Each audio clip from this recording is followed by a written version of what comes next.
Yeah, you just have to log into the toilet or else the lid's not going to open. I don't think I'm logged in anymore, so you're going to have to log in. Why does this pack of socks have Wi-Fi directions? You can cook here. You just have to make a login for my stove. What do you want your username and password to be? What app do I need to open this window? Oh, it wants your fingerprint. Can you give me your finger? If you want juice, just download the Juice app and put in your order for my fridge. You don't have the app for my fridge? You've been here like 3 times. Can someone sign into the restaurant portal before we go? They need us to sign in 30 minutes in advance and put in all of our social security numbers or else they're gonna get the table away. I'm sorry. I'd give you a hug, but I don't think we're on the same Wi-Fi, so I don't think it's gonna let me. TBTL.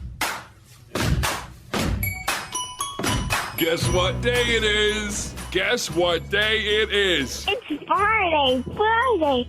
Gonna get down on Friday. Everybody's looking forward to the weekend. I value confidentiality, and paradoxically, I don't care who knows it. What is space? Like, what is that about? I don't actually think that space is real. I think people just keep saying that it's real and saying that, like, that there's stuff out there, but it's like, well, we're never gonna know for real.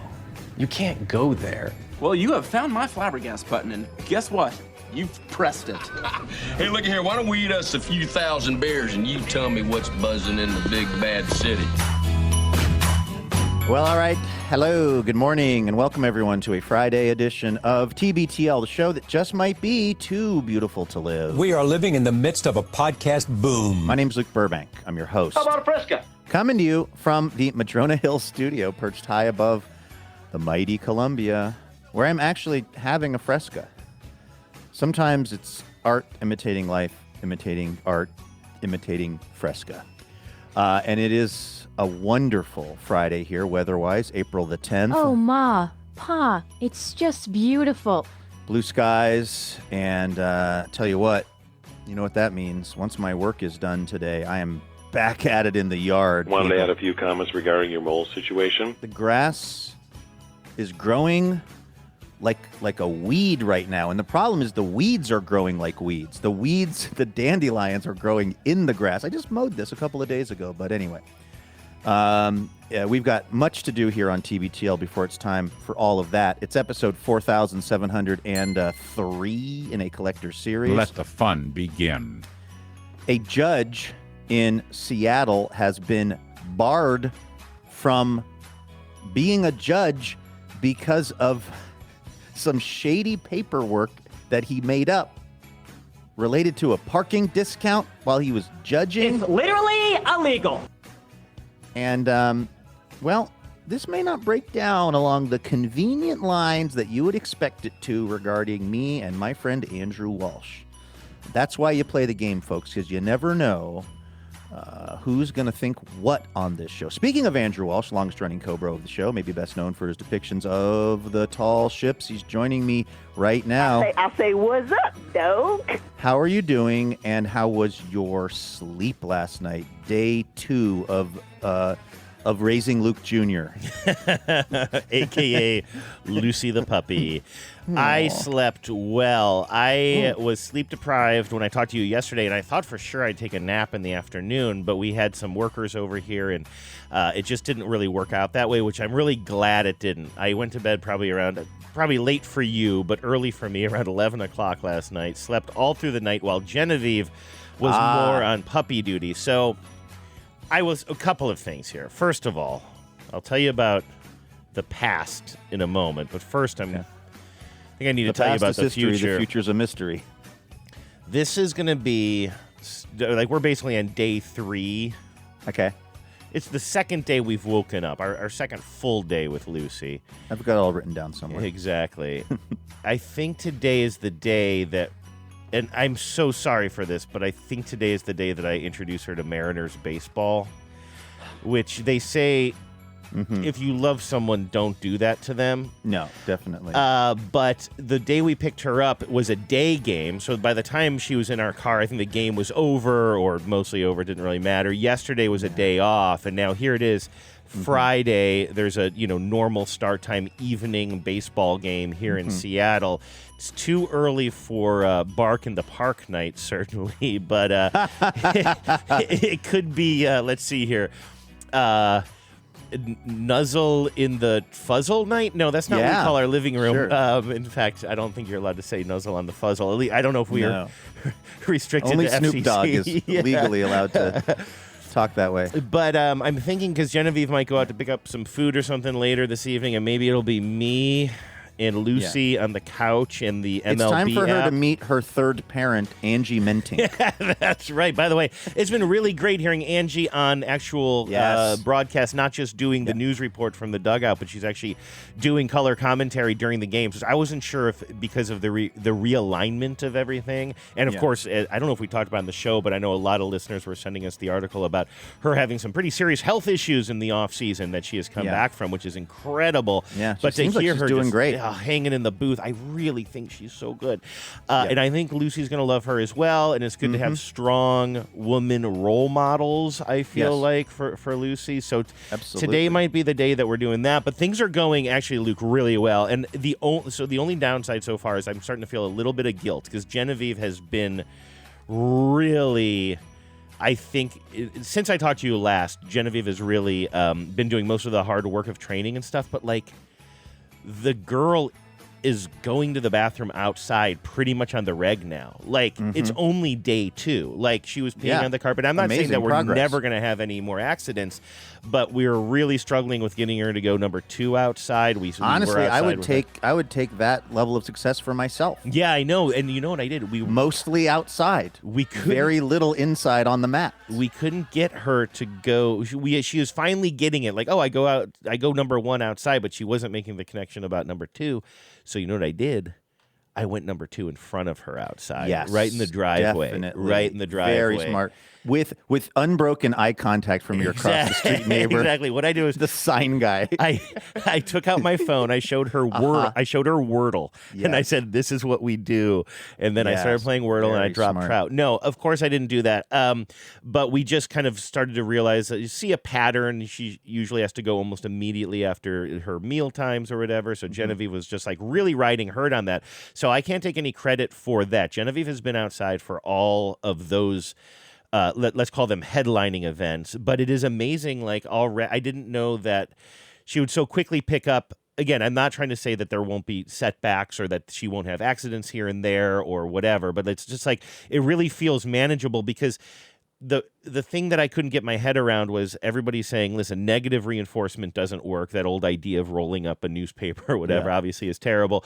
You just have to, use positive reinforcement and celebrate them when they go outside. But it's like when they haven't done it at all, how do you communicate to them? And I do believe I believe in the psychology I was reading about because some people say, well, you start them on these pads, the urine pads or whatever that you put inside the house. And, of course, that is all she's known so far. It's all she'll ever know. It's all she'll ever know. But I've also was reading that says, like, but don't, once you bring her to your new place and you've adopted her, don't get her used to that. Like right now, she only knows that feel under her paws when she goes to the bathroom. You need to replace that feeling with the feeling of grass under her paws.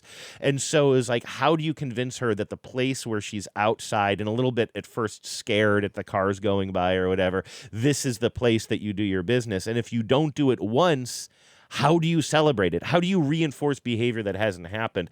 And now that it's happened a couple of times and we can reinforce that, it just really feels like, okay, not again to say that I'm not hanging the mission accomplished sign on the aircraft carrier, but it feels like, okay, now we can work with this. Although, and I'm really excited about that. When I poop in the right place, Becca does say, heck of a job, Brownie. I stand up, I look down at the toilet, I salute it, and I said, that is awful. I'm sorry. I'm the one who... I will say this. This is a development that I don't like so much about life with a puppy, and this is going to be a little bit... So much poop talk. Dude, I got like 7 different text chains going where Genevieve is bragging about how much our dog poops outside now. And it's kind of like, I didn't know that, you know what I mean? Like, I know I'm the one who like just brought it up on the show here and it is part of the life, but it's like, how many text threads do I have to have that is getting into the ins and outs of a dog's process? Well, that's a big part of the phase you're in right now. So if 3 years from now it's still leading the discourse, I feel like that might indicate something. But I do have, just since we're on the subject, so we can just get this all out of our system, so to speak. Now, do you have a sense when Carrie and I were living together and had Rudy, it was quite interesting to me because even though I was the one who was kind of maybe a little, in certain ways, a little more disorganized, maybe not as tidy as she was in certain ways, etc., I was the one who could not stand there being any dog poop in the yard. It was like just knowing that there was and it might just be trauma from my childhood, which I've brought this up on the show lots of times, but growing up in the 80s as I did, the menace of dog poop was just always around any corner. Like so much of my childhood was like somebody stepped in dog poop. And I don't know if that did a number on me, but like when I'd go away on a work trip and I'd come back and like Rudy would have been going to the bathroom in the yard for God knows how long, a week, and no one had really dealt with it. And we had a pretty big yard. It wasn't like it was underfoot, but just the idea of that being in the yard, it's like the telltale turd. It's just beating and beating. And I have to go out and so I guess my question to you is, do you feel like the picking up, and I'll mention one other thing, when Becca and I are walking Gigi, or out doing things with Gigi, which is actually her mom's dog, but who she ends up taking care of a lot of the time, I am on dog poop duty because she is very grossed out by the process of picking it up with the little baggie. How do you think the division of labor is going to go in your home environment of who is going to be on the case with the dog poop in the yard? Well, I'll say right now, which I think I'm restating, Genevieve has totally been on it for... We'll call them movements. For the first 3 movements, like Brahms. Lucy's third movement. Show title. But so Genevieve has been doing it, but I'm definitely not going to shy away from it. In fact, I want to, you know me, like I want to really make sure that I'm not just relying on Genevieve too much to do the heavy lifting of things. But I definitely think that we are not going to be a like, oh, we're going to let it build up a little bit and then have the world's worst Easter egg hunt once a week or something like that. That is not, we just take the bags out that are as if like right now we're not leaving our yard because she can't leave the yard yet, but we're treating it like we're going on a walk. And so she's always on the leash out there. We have the bags and Genevieve picks them up. Now, this is a small detail. I don't know if it's that's what I wanted to lock in on is that we always have a bag and we always pick up the poop. We always pick up the poop and then we throw it away right away. Yep. Excellent. I think that's a great strategy for the family. And she's kind of the place where it's kind of just worked out this way, but the place that she's going is kind of near the garbage cans anyway, so it all kind of just works out. But this is kind of an interesting, I think, sort of idea. So Genevieve's brother, who has a dog and an incredibly well-behaved dog, I told you guys, it was like a magic trick. It was like close magic. The first time that he and Swayze, that's the dog's name, came to visit us in our old apartment. I assume named for the band Swayze. I believe so. I don't know that band, but I think so. I had a joke that would have been good, but I can't think of the band's name, and that's a critical part of the joke. What was the band? I don't know why I think they're so funny. What was the band that sounded like exactly like Led Zeppelin, but pretended like they'd never heard Led Zeppelin before? Oh, they are called Golden something. No, hold on, listeners. Everybody, why did I do this? Put your phone away. They were playing. This is going to help us get there. We were in Austin. I think were we in Austin together, or was I there for Wait? And they were playing like Stubbs. So it's not Fleetwood Mac, but it's got Fleet. Oh, you're right. Greta Van Fleet. Not Fleet Foxes. Greta Van Fleet. I was ready to look it up, by the way. Good job. I don't even know why I thought that would be a funny band to say. I don't know. I don't know what I did to the show there, Luke. I owe you an apology. I owe Lucy an apology. I owe the listeners an apology. It's kind of my fault for I was trying to make a joke about, like, if you tell me that a dog is named Swayze, I kind of assume it's for Patrick Swayze, although that's also kind of an older generational thing. Like, I know that I'm older than Vives' brother, but then there is a band called Schwayze, which was this they had a song called Buzzin'. That was like a very kind of like beachy 2008 kind of like vibey song that even as one was hearing it, one knew that the center could not hold on this song, on this band, although they do appear to be touring. So that's really on me for trying to make a Swayze joke, and I apologize to you and the listeners and to the dog Swayze. And I'm going to do something that's going to call for another apology later, but I wanted to look up Greta Van Fleet, just see what they're doing now. And I'm sorry, Greta Van Susteren is the band you were thinking of. I'm not going to ask you to explain that joke to me, but I will acknowledge that I don't get it.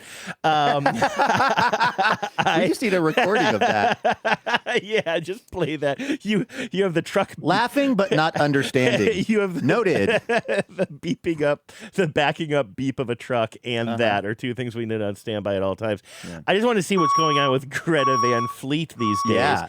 And so I typed them up and I hit news search, and I got a headline that says Greta Van Fleet's Jake Kiszka announces album and tour with his new band, Mirador. And I was like, oh, Trouble in Paradise? Greta Van slowing down. Yes. Now, that's his new band. Here's the very uninteresting thing that I want to bring up about this. This has happened to me now 2 times in 2 days in conversation with you, in conversation with Luke Burbank. Mm-hmm. And I think both of them happened on the show. One of them might have been off air. But when I typed in Greta Van Fleet into Google News, the first result was the headline I just gave you, but it's via IMDb. And when you click on it, it only gives you the first 3 paragraphs, and then it says, click here to read the rest of the article on Consequence Music, which is apparently like a music website. Is that like a build-out of Consequence of Sound? I'm not sure about that, but the other time this came up was you and I. That's right, it was off air. We were talking about some old Matt Walsh project, and I looked it up, and or more of a Eugene Merman thing. It doesn't matter. I looked it up, and it did this exact same thing yesterday. It took me to the headline via IMDb, gave me the first few paragraphs, and then I had to click to get to the actual source. In that case, it was Vulture. That's the New York Magazine one, right? So IMDb is doing something now. I mean, this has to have to do with the shitification of everything, right? To use that term. Without a doubt. I mean, they're trying to grab traffic. And I don't know how traffic is being monetized, I guess through shitty ads, but it's so weird. I am unsurprised. I think I've had this happening to me too, and I couldn't figure out why. And I also wasn't noting it sort of very carefully, but I have a generalized feeling of having to sort of swipe, basically karate chop away IMDb more than I would want to, considering I'm not looking up movies. I mean, the thing I've said about the IMDb situation is my theory is that they have moved to some kind of business model where they're trying to get everyone to sign up for IMDb Pro. And so they're making regular IMDb not very useful anymore. So that they think that will drive more people to sign up for some kind of paid account. So I really actually just try to avoid IMDb generally. But I would be unsurprised to hear that they've signed some, and this is where the limits of my understanding of how the internet work are pretty apparent, but I feel like they must have signed something with, I don't know if it's Google or whoever it is, to start showing up higher in the search results, even for things that are not IMDb. I'm not going to IMDb for my Swayze or my Greta Van Fleet content. Mirador. Right? That makes this is more of a Mirador story. There no way should IMDb trying to gatekeep my Mirador information. By the way, there was a great piece in the Times yesterday about the rise of the term gatekeeping. What if instead of sounding like Led Zeppelin, Mirador sounded exactly like the Doors, and they're just Jim who? Yes. Robbie who? All right, here's what I was going to say about Swayze/IMDb controlling the flow of information on the internet these days. We are getting a lot of dog advice from a lot of different sectors. Yeah. And some of it is coming from Zachary, Genevieve's brother, who, again, I'm here for that advice. He has one of the most well-behaved, well-balanced dogs I've literally ever met in my life. And I've met some good dogs, Luke.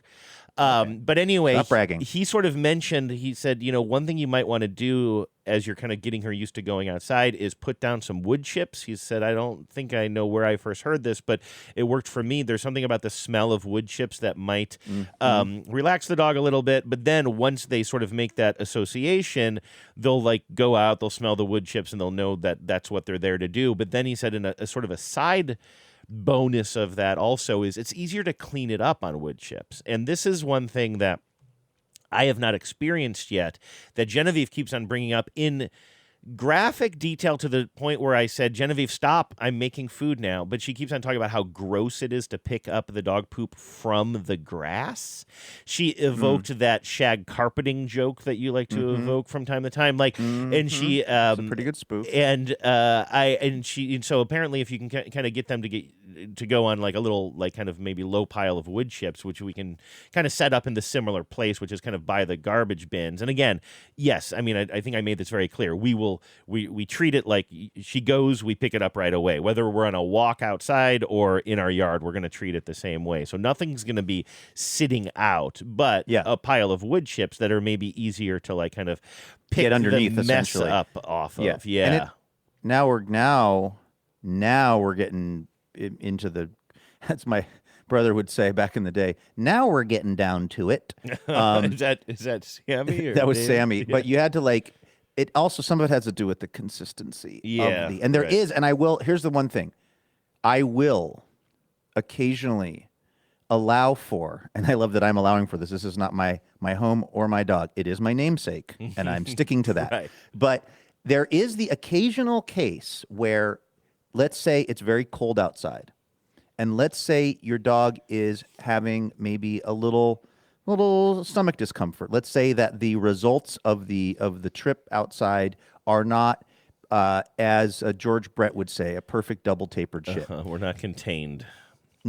There is a certain logic to allowing it to freeze and harden overnight. Oh, interesting. Because then it is a lot easier to deal with. I would just we're past that season. That's not going to happen for a long time. Would I put a little flag? You know how like when they're doing some sort of like underground work, they'll put those little orange flags to say where the gas line is or something I'm like sure that? Definitely start with you know me, I'm all about acquiring something for the lifestyle and definitely get you some flags. But now I would not recommend doing that in the summer months, even though the same effect actually happens, which is to say, it can also be baked into a sort of a cow pie, if you will. And then it is also easier to deal with. But the problem then is you have the smell situation, which is very unpleasant in the summertime, and nobody wants that. Whereas in the wintertime... And the walking Never situation. kick a cow turd on a hot day. And also we live in a rainy area, not a frozen tundra. You know? You're right. In fact, I think we just had the warmest winter, and it may never freeze again in this part of the world. Yeah, it's not going to get so, cold, and then the rain is going to take it I'd just in say the pick wrong up the dog poop direction. when it We'll happens, just which pick sounds it like up your as it plan happens. anyway. And also, a lot of this does have to do with the diet, and so far, and this is what they said when we picked her up, and it's what all the advice says, is we've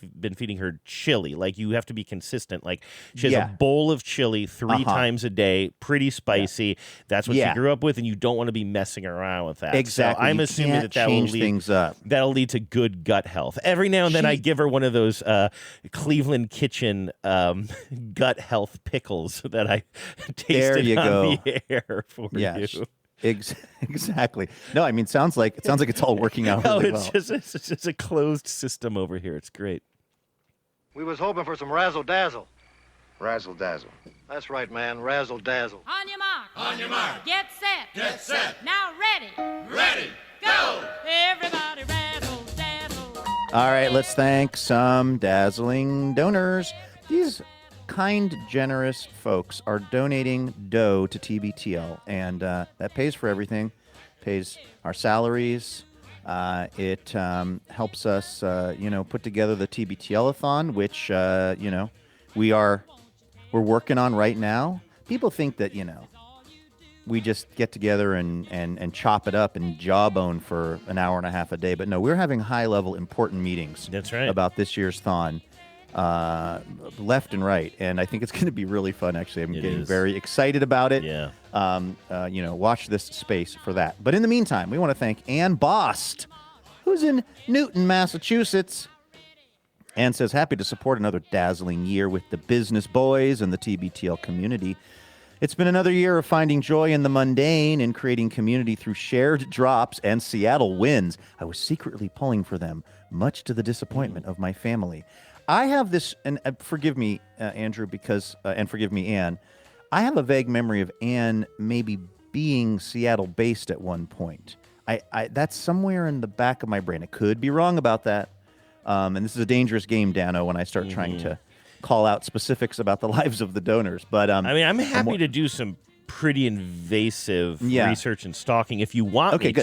Do you want me to do that? We just have to get to an answer on this. Yeah, and it's important. So if you could. Ann says, I know we're all trying to make sense of what's going on in the world in our different ways. Having friendos around the country who share hopes and disappointments is helpful to me, and I'm sure I'm not the only one. Okay, for my quick pitch, I'd like to shout out one of my favorite local Boston charities, the One by One Project. They partner with local nonprofits to provide support that falls outside of the nonprofit's mission. Here's an example of how they help. A mom who brings her child to a nonprofit daycare has car trouble and can't pay for the car to be fixed.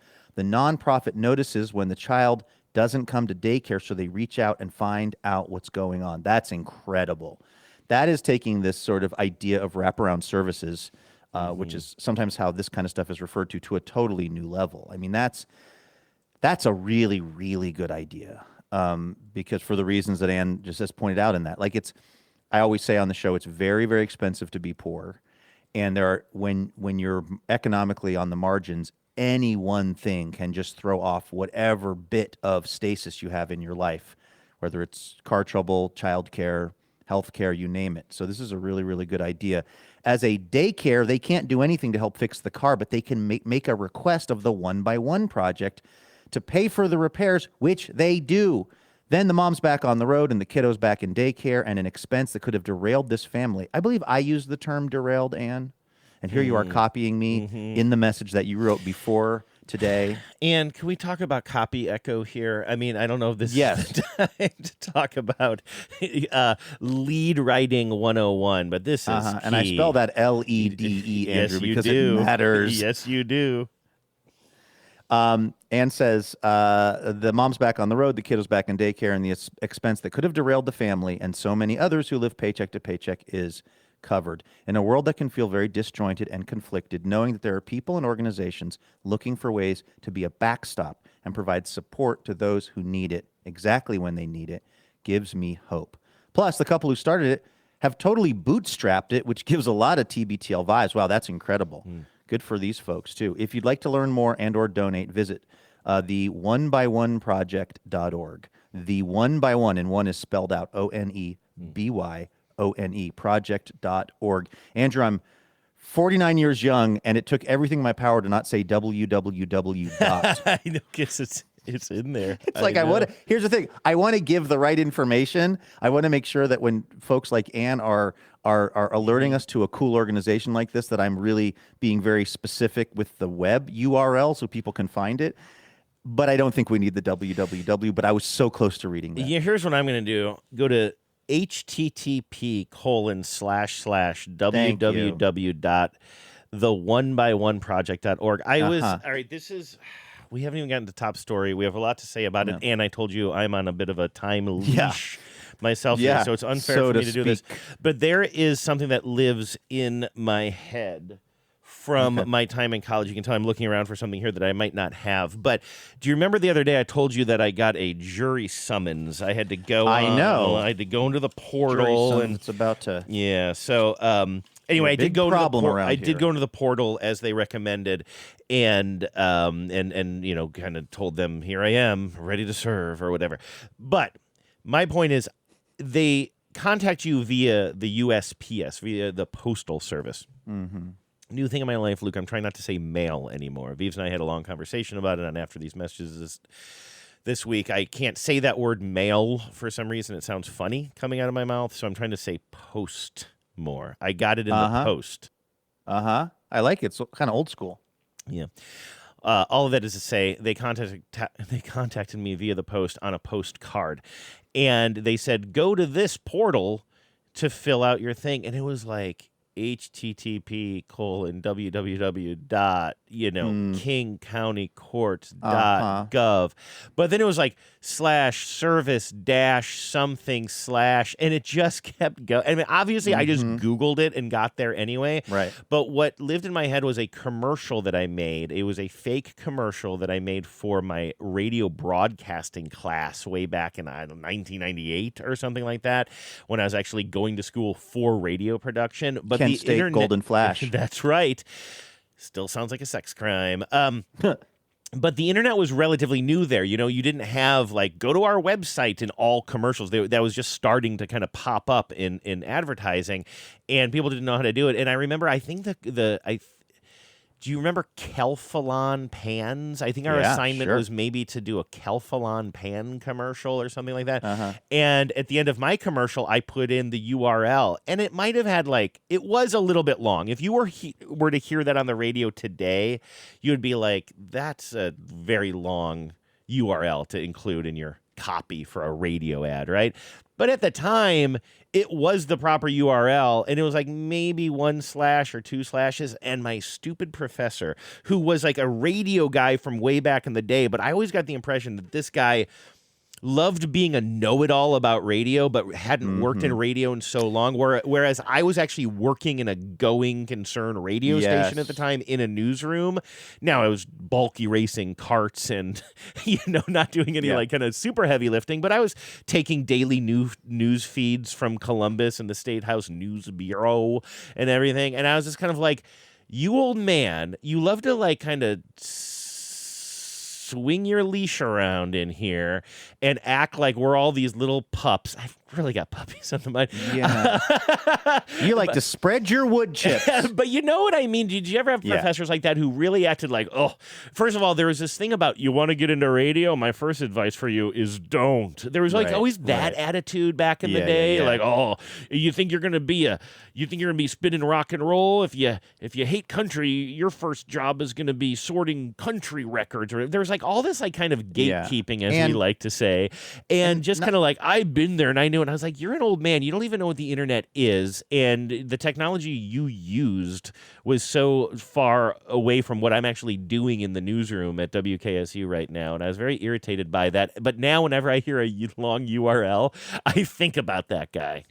Well, the thing is, something like that, like radio, it's a kind of a unique example because, for instance, if somebody is, here's what I'm going to say, and we have people who are, in academics and people who are professors that listen to the show, and I'm not saying this is a blanket statement about being a professor, because, but it is the case that in something like radio, if somebody had a thriving radio career, the likelihood is they wouldn't be teaching radio. They'd be making radio. They'd be engaged in that process. And I think that there was a sort of a pipeline of people for broadcast journalism tracks who had maybe just not flown as high in the world of broadcast journalism as they'd expected or as they'd hoped, but they were able to teach broadcast journalism. And particularly radio is particularly one of those things where, I didn't really do any radio classes at the UW because they actually didn't have a broadcast journalism program. They had whatever, it doesn't matter. WSU had a really good. That's what I hear. Didn't Durs graduate from that program? He did, yeah. The Murrow School, that's a very, very good school over there. The UW, we did not have that, but I know what you mean. This kind of like this guy that to some degree, because you're young, you're 19 or 20 or whatever, you got to kind of take what he says seriously. But with the benefit of hindsight, if you were to look back, first of all, he's probably, when you say old, do you think he was at that time older than you are now? That's a good point. I do think he was probably in his late 50s, but I could be totally wrong. You're right. He could have been 27.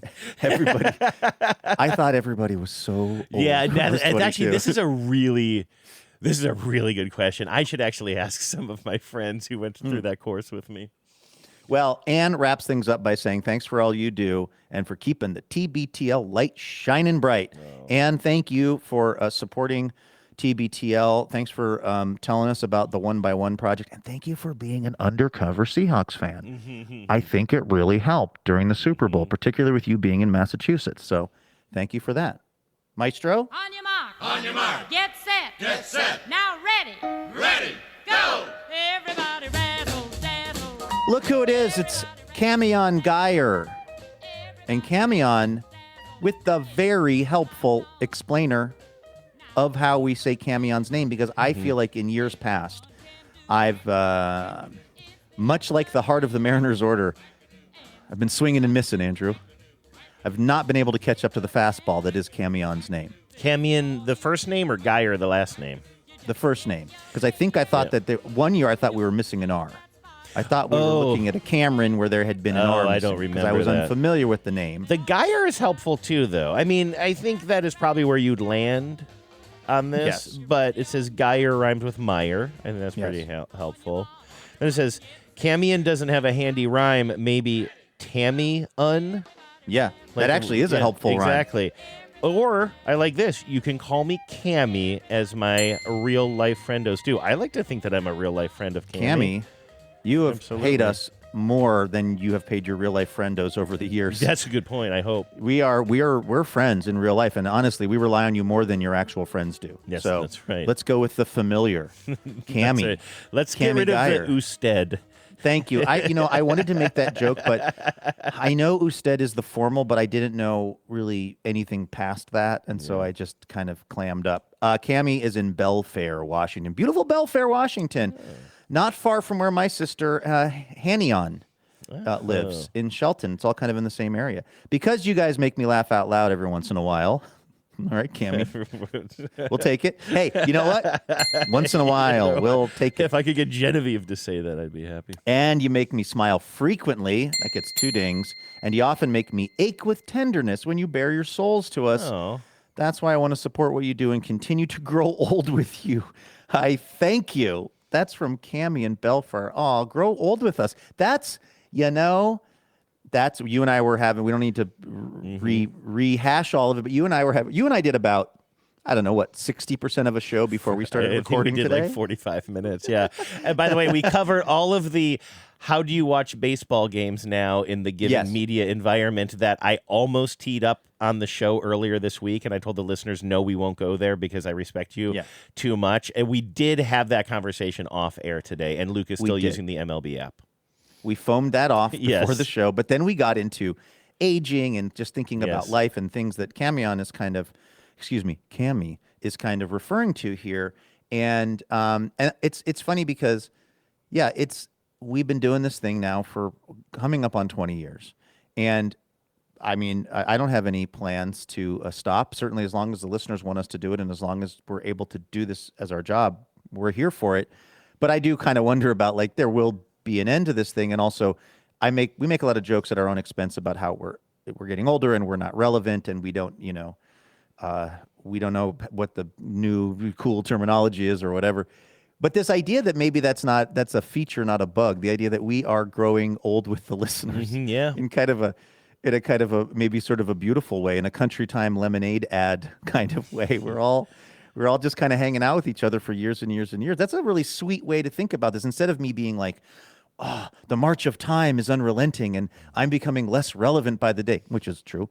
It's more like, hey, Cammy enjoys hanging with us and we're all, on this journey, on this big blue marble, and we're all getting a little bit older and we're doing it together. And there's something very sweet about that. I like the idea of us being on the front porch. I used to produce a show called The Front Porch, Luke, but we could be on the front porch with our rocking chairs. And what is it? Is it Seagram's? What was it? The two guys selling Seagram's cooler? That was Bartles and James. Bartles and James. You and I could be like the Bartles and James of podcasting. I will have to introduce you thusly. He may be best known for his depictions of the tall ships, capturing their grace and power. Every time you step onto the front porch, I got to fire that up for you. That's from the front porch. Cammy, thank you so much for supporting TBTL. We do very much appreciate you.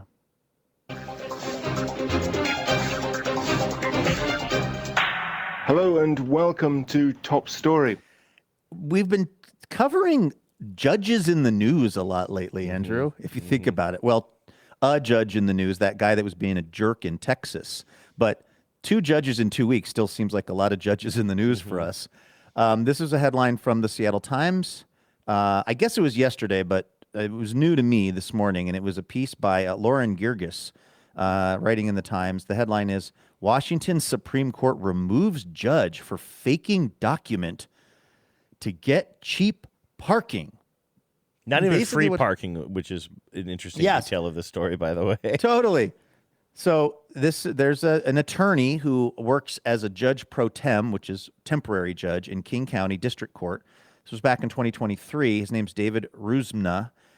And he, it sounds like he basically was annoyed and or didn't want to pay the full parking fee, which was $30, when he would be working at the King. I think it's the.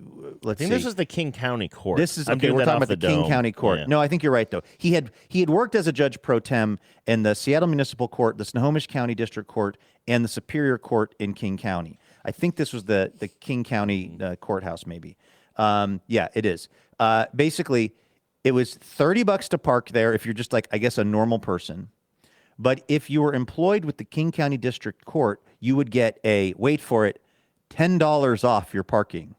I believe it would be $20. Do I No, have that math? I think it was $30 parking. Yeah, but normally. But with the special, if you were an employee, specifically an $10 employee, off, right? I thought it would be only $10. Oh, I see. Okay, That's kind of a big. Let me double check. Okay, yeah. I've got it here. I probably a $10 right. reduction from the usual $30 rate. And the only reason I'm that's not trying important. to, yeah, because it's not like free parking. No, you know what I mean. It's not even $10 parking. I Right, thought it was right. $10 parking versus $30 parking. It's $20 versus $30. It's still $20 parking daily, though. That is a lot of money. Yes, I don't know what a judge pro tem makes, but I assume it's not nothing. But I do also assume that a $30 or even $20 a day right off the top is going to it's going to cut into whatever it is you're making. So it sounds like, I mean, what this really sounds like to me, Andrew, is like a almost Roadrunner, Wile E. Coyote, or what it's more like. Remember the one where there's the sheepdog and the coyote. Oh, where yeah. they'd show up for work and then they would just battle all day, and then the 5 o'clock whistle would blow, and then they just basically shake hands and go back home.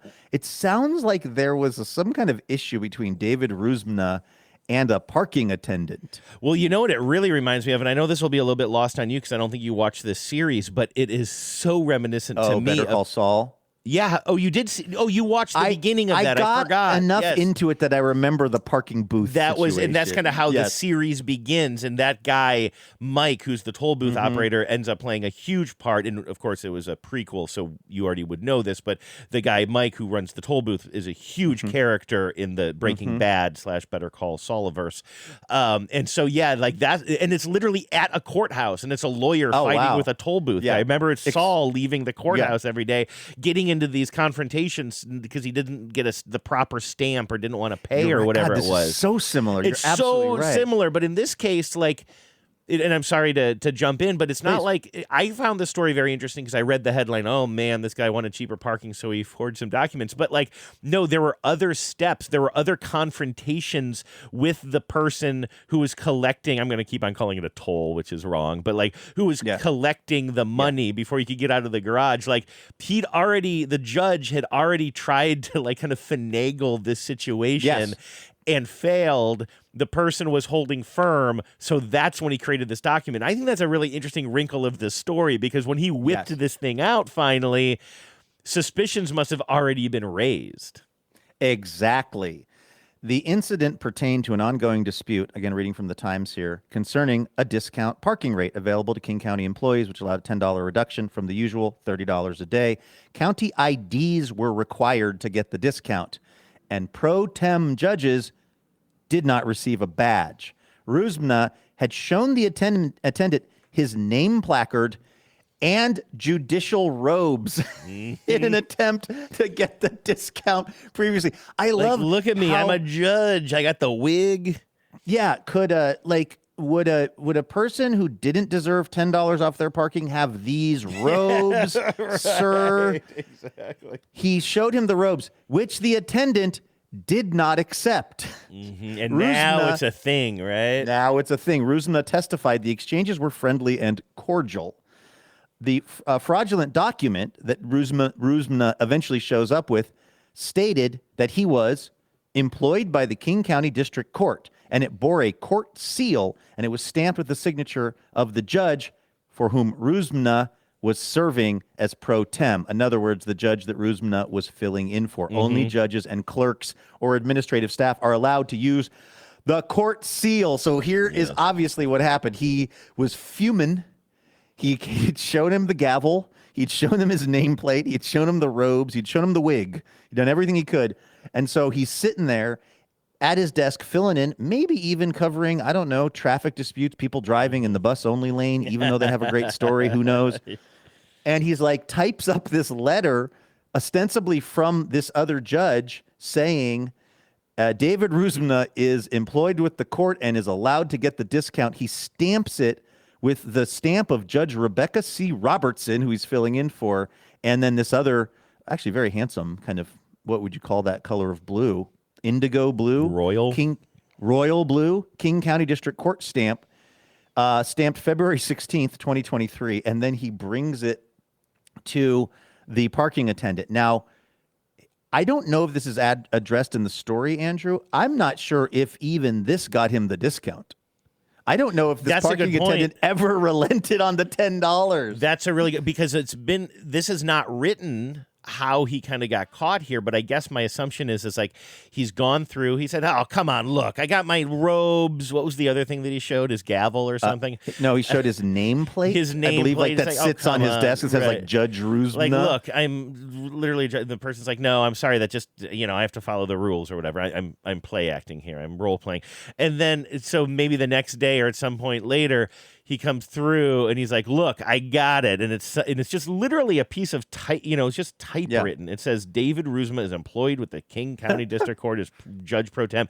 It's a type of thing that a kid might write that says, please excuse Andy Walsh from his math class today. He's not feeling well. And then it has a really bad imitation of my mom's signature on it, basically. Right. Although this guy got the stamps, so it's not a really bad imitation.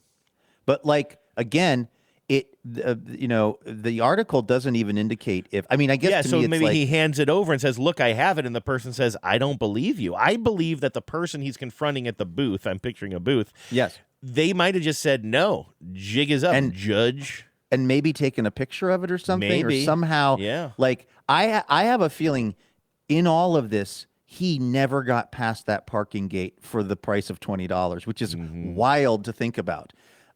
So this got this was raised with whomever. In other words, this fake document was passed on to whoever the powers that be were.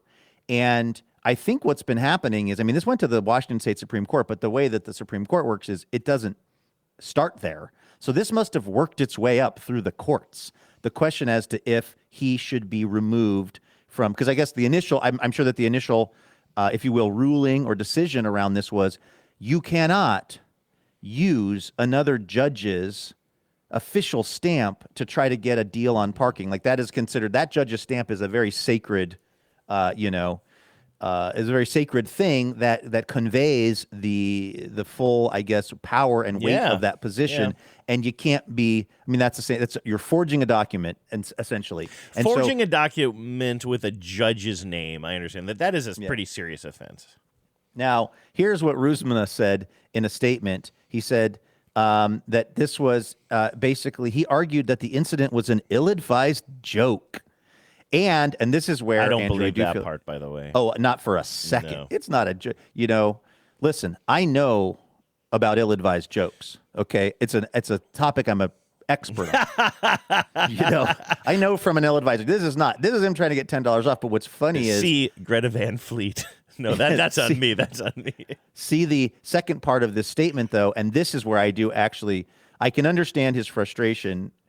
He says it was an ill-advised joke and that also he was entitled to the discount. So really what's burning this guy up is that, and I actually think he might sort of have a point here. I think he does. I think the rule morally, sucks. Yeah. I do think honestly that what the Supreme Court found, just to jump to the end of the story, is that it's not about the $10 off. It is that as a judge, and this is where I said at the beginning of the show, you might not expect we're going where we're going, because Andrew, it sounds like you have some empathy for the guy. And I actually also agree with the Supreme Court ruling that he probably shouldn't be able to be a judge anymore. And the reason in my mind is because, if you had demonstrated that you will be cavalier about this thing that's as silly as $10 off the parking, and that you will literally create a forged document to get $10 off, it's very hard for me to believe that your rulings are impartial and that you are following the law as opposed to following some whim that you're having. You've just had a very obvious and boneheaded whim. And like similarly, I mean, I don't think that there's a rule for this, but I think that judge in Texas who yelled at the IT guy should not be able to be a judge anymore, because in my mind, that judge has shown a temperament that is not in keeping with what we need for the people that have this level of responsibility. And I would say for this guy, who's also, again, he's a practicing attorney. He's not disbarred. Like this was him moonlighting, I think. This was him on days he wasn't doing his attorney job. Okay, on the that's robes. Interesting context that I don't. Because I looked him up fully this understood. morning. Okay, so he can still practice He's as got a a full-ass lawyer. law practice. I didn't yeah. know that he practices as a lawyer. I thought his only job was judging, and that is where I was coming from. So let me just go back 30 seconds before I had that realization or that information presented to me, because my thought about this was. And I want to be very clear. I mean, it is ironic because I'm the rule follower, and I really hate, like, literally he's saying I was entitled to a discount, and I hate people who feel entitled to anything, right? See, that's the part I agree with. I do think he's entitled to a discount. But the thing is, like, I do think the rule is dumb. I think if you're working there as a judge, filling in for somebody else, you should have the same benefits and not. And again, $30 a day is just expensive. And again, I don't know how much this gig pays, but like, and again, if he lives in Seattle, you know, I know that Seattle has high parking because we want to encourage people to maybe not drive so much. This is a the war on cars, Andrew. This is something that I truly believe in. You know what I mean? And so yeah, if he could take the E-line to get there, I would love to see him with his gavel in his full robes on the E-line. I saw a guy. I'd like the front seat of this bus. I'm a judge. I actually did see somebody dressed up exactly like that on the E-line before. I don't think they were a real judge, though. No, I didn't. Anyway, I really think that this should be taken seriously. I think essentially forging another judge's signature, which is, let's just go with the word forge there, is incredibly serious. Yeah. And especially if there were any other offenses that were like this that made me think I can't trust you as a judge, I would be 100% on board with that. The thing is, I just think the punishment is a little bit too harsh if this is a first offense and an isolated offense, and he really did do something. He's like, I'm going to get that. I don't think that it was a joke. I don't think it was an ill-advised joke. And I also wonder how pleasant these exchanges really were with the person. If he was being a total a-hole and we had footage of him talking down to this person the way that other judge talked to that IT person, I might feel totally different about this. But let's just assume the best case scenario here. That he's like, I'm entitled to this. Like, come on. And he just gets the stamp and he writes this little thing and he gives it to the person and he gets caught. Luke, I honestly would even think, again, this is before I realized he can still practice as an attorney, and it already has a practice going, but I thought if he's making his living as a judge who already has to travel from this court to that court, he doesn't have a regular job, like he's got to fill in, waiting for his big chance to get his cup of coffee in the big judge leagues or whatever. Cup of coffee in the big time. And then to say you can no longer do your job anymore, I would honestly say, like, give him a night in jail. But then let him go on judging or whatever. Like, take it seriously. I'm not saying give him work a pass. the toll booth. Make him, oh my God. Like, honestly. Do one of those creative sentencing things. Yeah, no, like, I think it should be taken very seriously because the word of judges and the judgment, well, literally the judgment of judges should be held to the highest possible standard. I don't want to make it sound like I'm just blowing this off, but when I thought that this was his only way of making a living and now he's got to start over and just figure out some other thing, I was like, that is too harsh for this particular isolated example, assuming there's nothing else that is like kind of that people who are making this decision know about him. Like, I was like, maybe this guy just is a raging a-hole, you know what I mean? And nobody wants to go to bat for him. But if most of his work, if 90% of his work or 95% of his work is actually being a lawyer and he just kind of does this as moonlighting as you describe it, I feel pretty different about it then. Yeah, I think that he's going to be okay. He's got this law office practice. I'm at his website right now. By the way, he went to Humboldt State University in Northern California. That's the cradle of my early entrance into this world, in Humboldt County. So I feel an affinity for him. And again, it's weird because don't think that it's okay that he forged the doc. We'll keep using that term.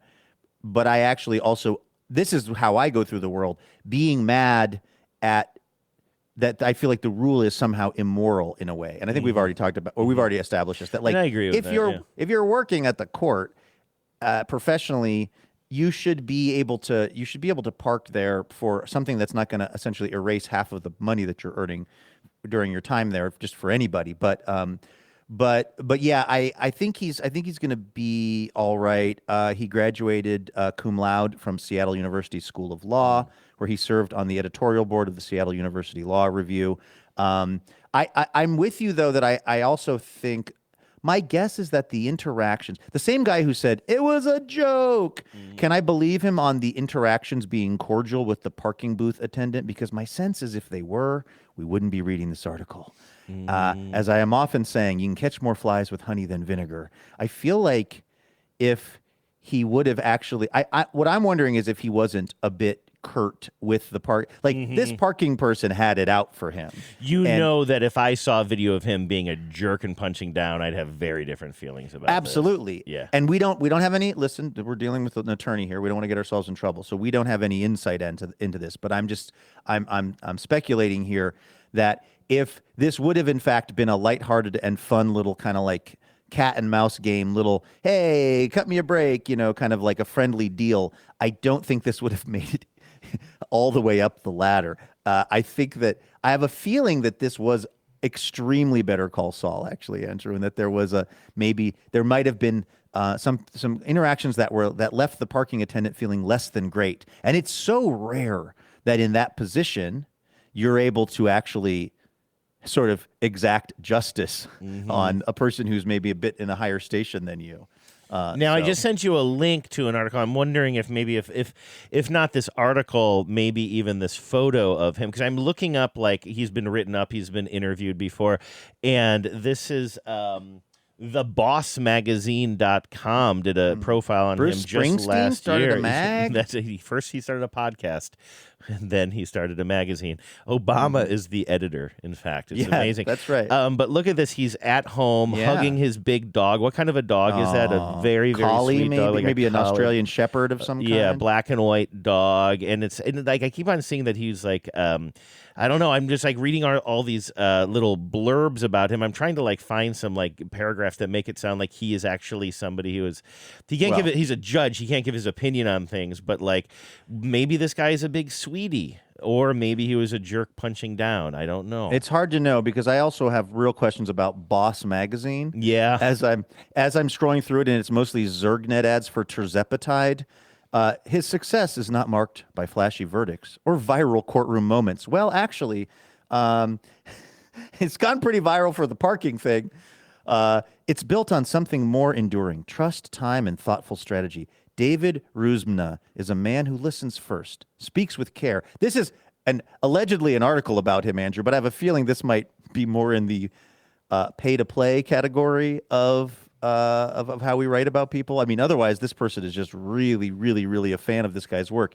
He's a man who listens first, speaks with care, and delivers with consistency. And for the clients who have worked with him across decades, he's deeply impacted their lives. Most of the difficult ethical situations I have seen arise when someone is tempted to deviate from the truth, he shared. But when you stay honest, life is simpler. The law is complicated enough. Integrity should not be. End of article, Andrew. Well, yikers. I have some clarity for me here, or I can get some clarity, because I see that Jason Antebbe, a.k.a. Jason Rance, our former colleague and general just conservative voice of truth, on Seattle Red. Exactly. He has an opinion on this that he talked about on his show that I'm reading now, and this makes it easy. I will just go with whatever opinion Jason doesn't express here. What's I will his take opinion the on opposite. the matter? Okay. He's just going over the details of the story, which we already did. All right, whether Mr. Ruzmna was entitled to an employee discount or not was not the concern. Oh, that's another judge weighing in. Come on, Jason, what's your opinion so I can take the opposite? What's your opinion? For a man who couldn't find Have an either opinion, of those buddy. what mattered, that's the most fitting set. I think that Jason is dancing on this guy's grave a little bit. Okay. Well, then we have to do everything in our power to get him reinstated. But Andrew, I know you were you'd entered Entebbe Town, but I mean, can we take a moment to appreciate that this quote unquote article about him or whatever this puff piece is ends with him saying, most of the difficult ethical situations I've seen arise when someone is tempted to deviate from the truth. I know that he is shared. But when you stay honest, life is simpler. I mean, that's pretty much the opposite of what it appears happened here. Sir, is this your petard? Anybody? I have a petard here. Is this anybody's? Yeah, that's mine. Here I go once again with the email. Every week, I hope that it's from a female. Oh, man. It's not from a female. All right, Andrew. It's that time of the week, man. Emails or V-mails before we slide down that dinosaur on this Friday. That's great. Yes. I've been wanting to play this voicemail for you. I have voicemails that are so old that listeners probably forgot that they sent them in. Well, it's a fun surprise. Exactly. So it's like Christmas in April. This was sent in by Kristen. You and I were talking a long time ago. And by the way, I don't mean to be disrespectful about the voicemail line. I do have a backlog, and I am going to be going through it more this weekend. But there are a few that I've had ready to play for a long time. And with me being out of the office for a while and everything, we kind of fell behind on this. But at some point in the past year or so, you and I were talking about my major fear of getting stuck on a roller coaster. There was a period of time in high school where I started going on roller coasters a lot, and some incredibly tall ones. Cedar Point. But then something just clicked in me again where I became terrified, like I was when I was a child, of roller coasters, and I don't think I'll ever go on one again. And the thing that terrifies me the most is when you're click, clack, clack, clacking up the first big hill, and you look over, and usually you see stairs, literal metal stairs. And there's a reason those stairs are there. And it's not just for repair people to go up and fix it. It's because sometimes these things get stuck on that part of the track and you have to get out and walk down. It's rare, but it happens and it makes headlines. And that is what inspired this. I think, I would say, Andrew, I think I'm comfortable saying I think you would rather that the roller coaster just go off the rails and it's over for you. Just send me into Lake Erie. Like, that would actually be a better outcome for you than, nope, the roller coaster has just stopped and now you need to climb out of it and climb over to the stairs. Because I'm not moving. Like, they need Right. to get the jaws of life to get my hands off of the bar in front of me. Like, They need to disassemble the entire roller coaster one piece at a time until eventually the section you're on is lowered gently down to ground level. I mean, it is one of the most terrifying things I can think of. So anyway, here's a voicemail from listener Kristen. Hi guys, it's Kristen in Sydney, and I'm listening to you talk about roller coasters and roller coasters getting stuck and the perils of getting off of them. And it reminded me of something that happened to my daughter earlier this year. So we went as a family to Disneyland Paris, and that was super fun. My daughter was 12, and so she's kind of just old enough that she could go as a single rider on the rides, which she and my husband kind of chose to do a few times because the lines are a lot shorter. And so they went on this coaster that it's Finding Nemo themed, but it is not for kids. It's a quite large roller coaster, and it's a dark ride, so it's in the dark. And I think you get sat on these like turtle shell things. So she was on this turtle with 3 other people that she didn't know because she was a single rider, and the roller coaster stopped. And so there she was on one of the slopes in the dark, in a tortoise shell with 3 French speakers who didn't speak a word of English. Merde. And to her credit, she didn't panic. And then apparently they turned the lights on and she had to walk down the stairs by herself with the contingent of French friends around her.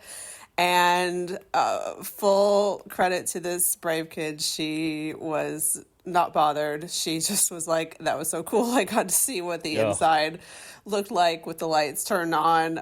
We were Invited her to my quietly next freaking out colonoscopy. outside waiting for her to get off. But yeah, the perils of being a roller coaster rider. It's an adventure. Oh, I wish I were brave. What does your colonoscopy have to do with that? Sorry, I missed the. Well, they're in a tunnel. Oh, They're in a the dark tunnel. tunnel, Okay, I see. and she was enjoying getting to see the inside of the dark tunnel. Yikes. I think that helped, by the Hold way. on one that they second. were- Could you play the truck backing up sound for me, please? And Listen, as I apologize to Kristen, I control this. as she sound. talks about her 12-year-old daughter. Why do you think that a colonoscopy is a sexual event? That's on you. I think that's to me, honestly, that's more telling. I was going to say though, I think that it probably helped a little bit that they were inside some kind of a containment of, they were in the dark. So like, because if they were outside and there was nothing around them, that would be more. Don't you think? Do you think if you were in a roller coaster that went through, parts of the thing were covered and parts weren't, and you were inside a dark tunnel where there was some kind of thing surrounding you, would that make it a little better for you to have to get out of the car? Absolutely. It depends on, and I'm not entirely clear what the setup here is. There was like sort of one of those indoor dark roller coasters at Cedar Point. I assume it's still there, but it's probably got a different name. I remember it kind of went through a couple of different iterations even during my lifetime of living in Ohio. And they're fun. They are less scary, though, because the thing that scares you is when you're out, like, towering over Lake Erie and looking down at cars that are just like ants. Now, Kristen said that they flipped all the lights on wherever this place was contained. So I would be interested in knowing, like, what that looked like. Like, if you're actually, like, in a tunnel, like, that is sort of blocked off and you can't see it and you're just looking at the next step. And do you remember a time, I'm sure you do, you and I were we're visiting the American Public Media headquarters where we worked at the time during one of our trips back to the Twin Cities. And we were in St. Paul, very near the station, I think, and there was some big, was it a bridge? It wasn't a bridge over the river there, but it was something that was by the river, right on the water, and you and I had to go up or down these really long stairs, but they were those like steel stairs that you could like, that has the grip, but you can see all the way down. If you look down, you see all the way down. And this was the Mississippi, right? This was the Mississippi, right? Yeah. But I'm trying to think, because you and I didn't go up those stairs. We were somehow in some sort of a river walk thing, and also there was some construction going on, so some stairs were blocked off and whatever. But you and I started, I think, descending these stairs, and we were just chatting. We're talking about work or something, and then I just shut up, and we kept moving, but I just realized I can't handle this right now, and it just gets on top of me sometimes. And a big part of that was looking down and being able to see through my feet all the way down to the ground. Right. And I remember telling you, I'm getting a little panicky now. Let's just kind of let's stop talking and just start moving quickly, and let's hustle down. And you're like, okay, yeah. And it's hard to explain when you're already in a situation and you're doing fine, and then suddenly the grips of terror take over, and that's how I felt. And so I do feel like if she had the ability to walk down, but it was more like a tunnel situation, you could only see a foot and a half to your right or left and up and down or whatever, that would be I mean, that's the same thing as going in an elevator, right? Like, I'm not scared going in a regular elevator, but if you put me in a glass you knew what was elevator, going on. yes, like I got really freaked out going up the glass elevator to the top of the Space Needle the one time I did that. And I just put walls there, and I'm just like, whatever, man. That's such a good point. Like, whatever. It's Friday. You got places to be. I've got lawns to mow. We don't need to get into all of this, but like, it's interesting the number of things in life that we participate in that are actually pretty dangerous that we just don't clock as dangerous. Becca and I have, for some reason, been having this conversation a lot lately, just about like, maybe it's so weird to say because like the Tiger Woods crash or something, but like, she and I have been talking about the fact that like we both drive a lot. She drives to Salem a lot to do stuff with her family, and I'm obviously driving from here down to Portland. And at no time when I get on the road I don't feel a sense of fear when I'm driving on the freeway, even though it is arguably the most dangerous thing that I'm doing in my life at all times.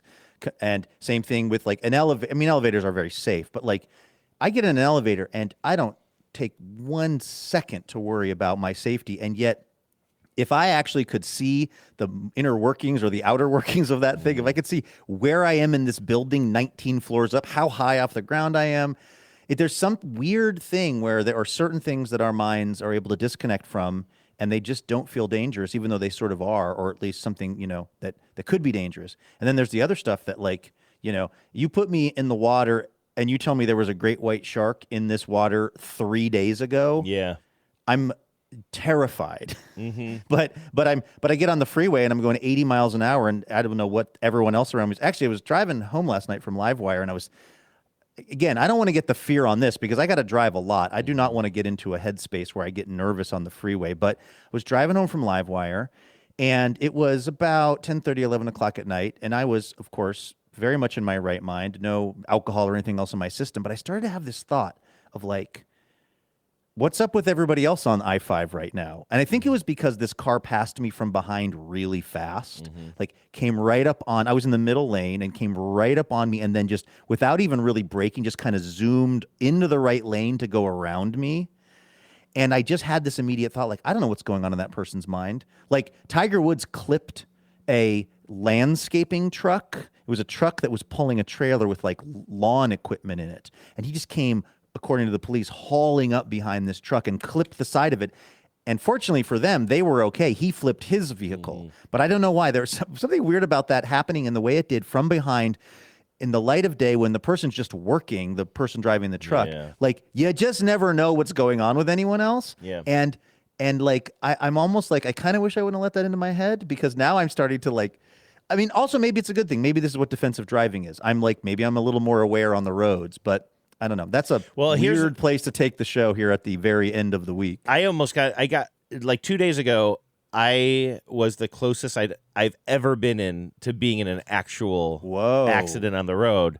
But before I tell you about that, let me just tell you some advice that I've learned. If you are on the highway and you are having intrusive thoughts like that, the best thing you can do is close your eyes and just take a really big, deep breath. Do some box breathing. Hold it for 4, 4 out. Just close your eyes for about 2 minutes. No. But luckily I was not on a highway or any place where this accident would have been life-threatening. Yeah. Would have been life-bummering, though. And I can tell you exactly where it was. I was on Northgate Avenue, okay. Heading, and that's in east-west, so I'm heading west, and it's right, it's kind of where that McDonald's is, where you and I reference from time to time, but of course the McDonald's... By the Nexus Hotel. I'm coming up to the Nexus Hotel, but I'm still a little bit further east of that, so it's where that Shell station is. I've just passed the highway entrance ramp, and I'm heading home, so I'm not on the highway or anything, I'm just on, and then...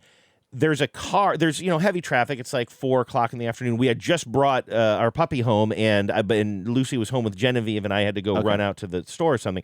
And so my mind is kind of on other things anyway, but I was totally not at fault here, and I wasn't even being aggro. I will say, I really don't like it when cars just sort of decide, I'm just going to cut in front of this person and force me to brake. And so one of my sins, I will say, as I still try to deal with some road rage issues that I had as a younger man, is sometimes I will probably drive so defensively, like I don't leave very much room between me and the car in front of me, because I know a bunch of a-hole behavior that happens, and it's specifically on this stretch of road.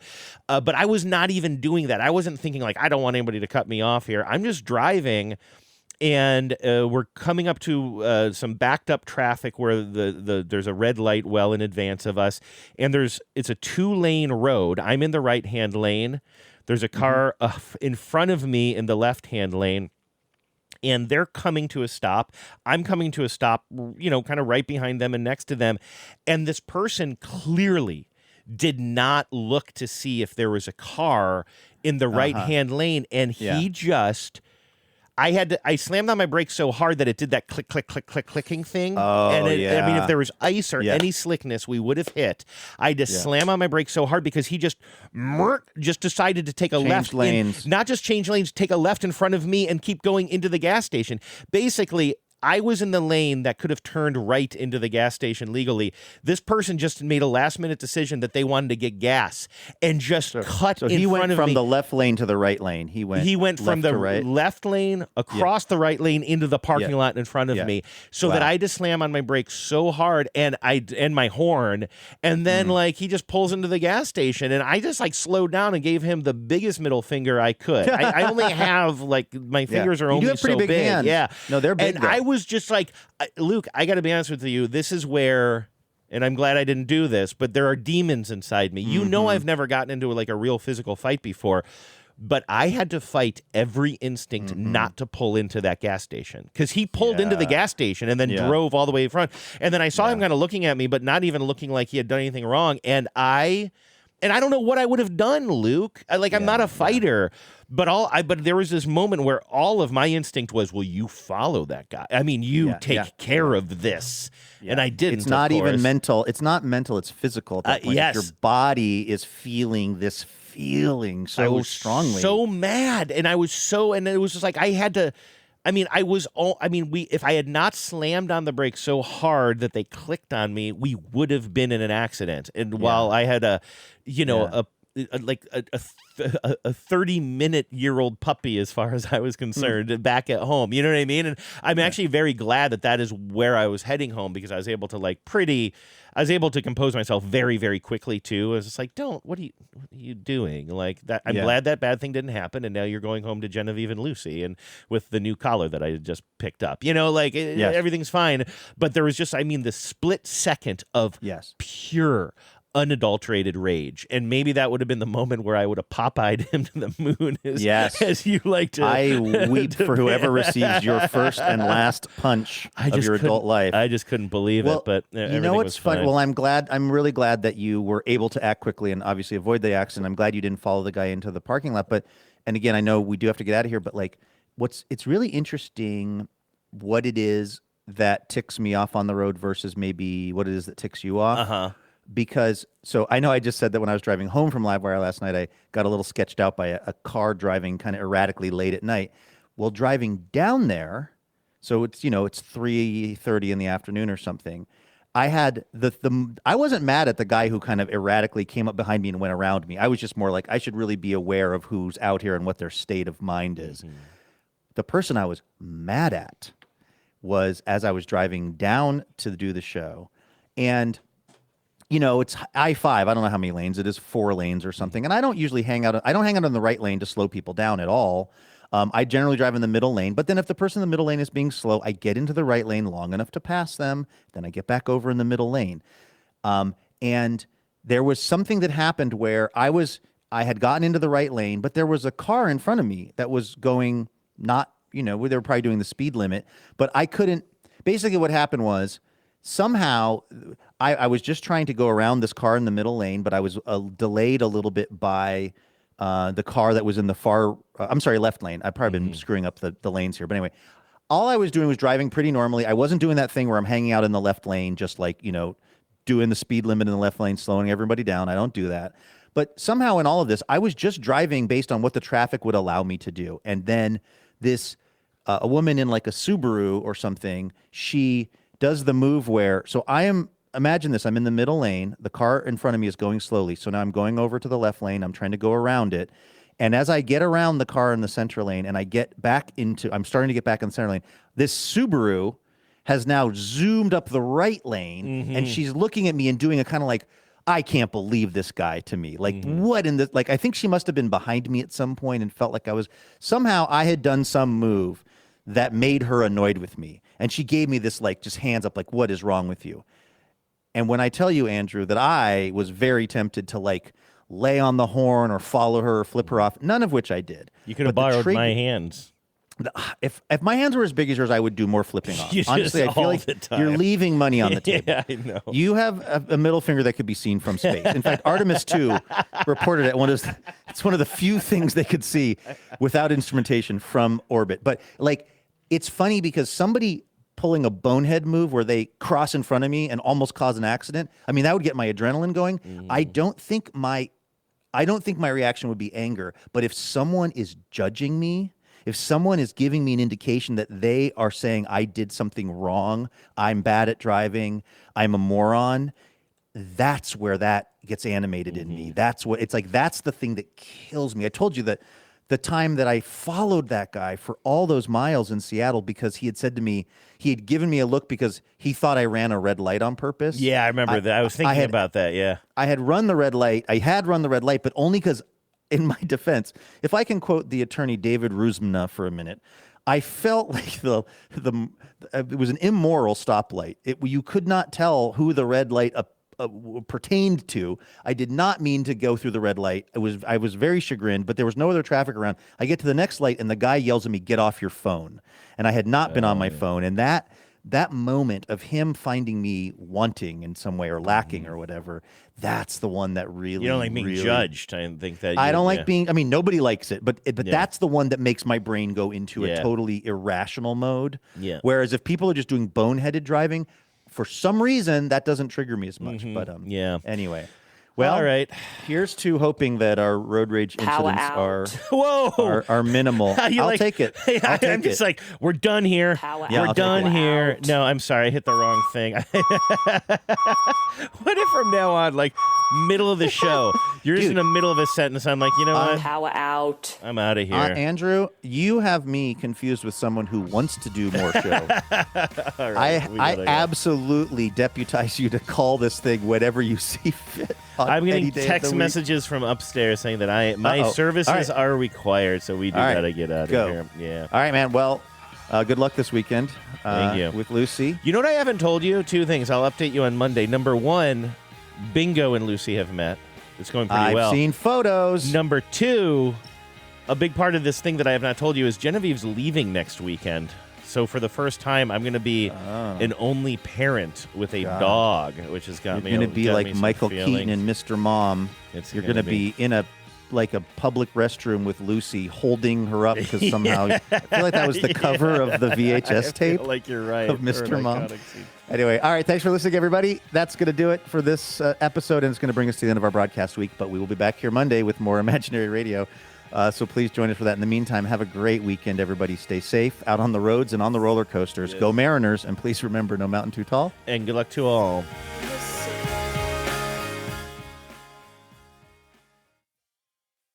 Power out.